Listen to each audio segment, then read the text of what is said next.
Секторот за даноци и такси од општина Куманово ги повикува обврзниците да поднесат даночна пријава за утврдување на данок за имот за 2023 година и да поднесат пријава за утврдување на комунална такса за фирма, односно називна деловна просторија, односно фирмарина за 2023. Во соопштението се прецизира дека даночната пријава за утврдување на данок на имот за годинава поднесуваат даночните обврзници, правни и физички лица за имот што го стекнале или почнале да го користат во текот на 2022 година, а за кои не поднеле даночна пријава. Пријава треба да поднесат и обврзниците кај кои има промена во имотот преку менување на сопственоста, оние на чии имот има промена на вредност, односно доградба, надградба, довршување, проширување. Даночните обврзници, правни и физички лица кои поседуваат имот што се оданочува, а кои во периодот од 1994 до 2022 година не поднеле даночна пријава за утврдување на данок на имот,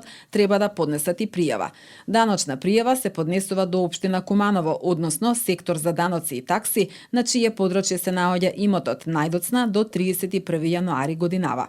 Даночниот обврзник кој не поднел даночна пријава за периодот од 1994 до 2022 година, а кој нема промена во сопственоста или вредноста на имотот, не поднесува нова даночна пријава. На даночните обврзници кои нема да поднесат даночна пријава во определените рокови по оваа јавна покана, ќе им биде изречена парична казна за сторените прекршоци, согласно Законот за даноци на имот, стои во соопштението на секторот. Пријавата за утврдување на комунална такса за фирма, назив на деловна просторија, односно фирмарина, поднесуваат таксените обврзници за регистрирани фирми, назив на деловна просторија, односно деловна единица за извршување на соодветна дејност, кои досега не поднеле пријава до надлежниот орган за утврдување на обврската по основна комунална такса, како и обврзници кои поднеле пријава за утврдување на обврската по основна комунална такса за фирма, назив на деловна просторија, односно деловна единица, кај кои во досегашниот период постојат промени.